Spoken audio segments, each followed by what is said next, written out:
Hi, I'm David Corrales. For those that have just graduated high school, remember that one guy that would be sitting in the halls with his whole Yu Gi Oh card collection out on display, matched with a Naruto headband, and would run around in the halls like this? Well, I do. And my guy, his name was Alex. Well, maybe you do and maybe you don't. Nonetheless, this behavior might be strange to someone who doesn't understand the anime world. Well, I'm here to enlighten you of just why that long haired, cape wearing, Sosuke yelling kid would want to do those things. Why? Throughout this speech, I will be informing you of some different cultures found in the world of anime, such as the cosplayers, manga and animated show enthusiasts, and of course, the artists and creators. I will be I will be informing you of the impact anime has had on the world by discussing its appeal through three different subcultures found in the world of anime. Cosplay is a form of dressing up as a specific character, and anime lovers worldwide dress up for festivals, conventions, and even some cases day to day, like my boy Alex. Some of the most famous conventions in which tens of thousands or even hundreds of thousands of cosplayers and fans attend annually, which include the Anime Expo in LA, the Comitech in Japan, and Anime Boston. Based on information found on the Anime Expo website, last year on July 3rd through the 7th, there were more than 350,000 attendees present for five days at the LA Convention Center. According to comic book journalist Megan Peters, last year in Comiket drew in 730,000 attendees across its 4 days. In another finding by the Museum of Science in Boston, the anime convention in Boston saw more than 25,000 attendees last year. As a fellow anime fan myself, I would not mind dressing up as a character from one of my favorite animes or mangas. I believe that if a person feels that they can either connect or relate to the character, then there really is no reason not to, of course.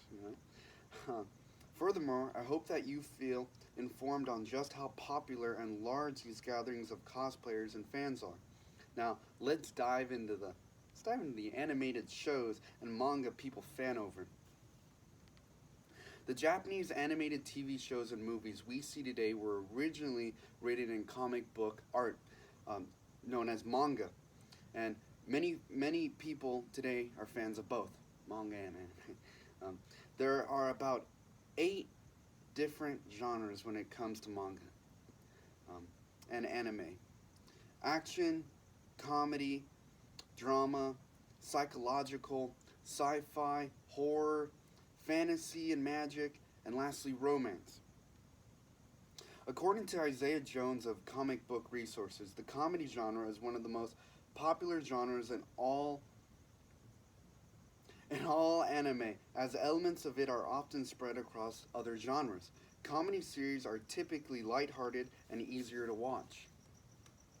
Some of the most popular manga and anime shows include One Piece, which follows a funny pirate known as Monkey D. Luffy, who travels the seas in search of fortune. Another, Haiku, which follows a volleyball team that strives to be the best. Lastly, one of the greatest new anime shows to come out last year, um, Kimetsu no Yaba, Demon Slayer. This manga anime is about Tanjiro, a demon slayer who vows to destroy the very man who turned his sister into a demon. Now that you all now that you all know some popular genres in anime slash mangas, it's time to hear about the real important stuff, the artists. Anime and manga would cease to exist without artists and their distinct styles to illustrate a narrative. The Japanese style of animation is unlike any other cartoon, comic style out there. Usually, characters are drawn with a very unrealistic body proportions and clothes. Even though the character, may look and seem unrealistic, the artists responsible for that character are they're able to truly draw the emotions, draw true human emotions onto that character that make it, a little bit more realistic. One of the most celebrated and distinguished artists to come out of Japan is Tezuka Osama, who was widely known for his interesting art style and characters. Stephen Poole, a scholar from Liverpool University, claims that Osama, the father of manga and the godfather of anime, as well as the Walt Disney of Japan, was highly influential. Many of the Japanese artists who have gone on to gain success for themselves but have admitted that Tezuka Osama was one of their greatest inspirations.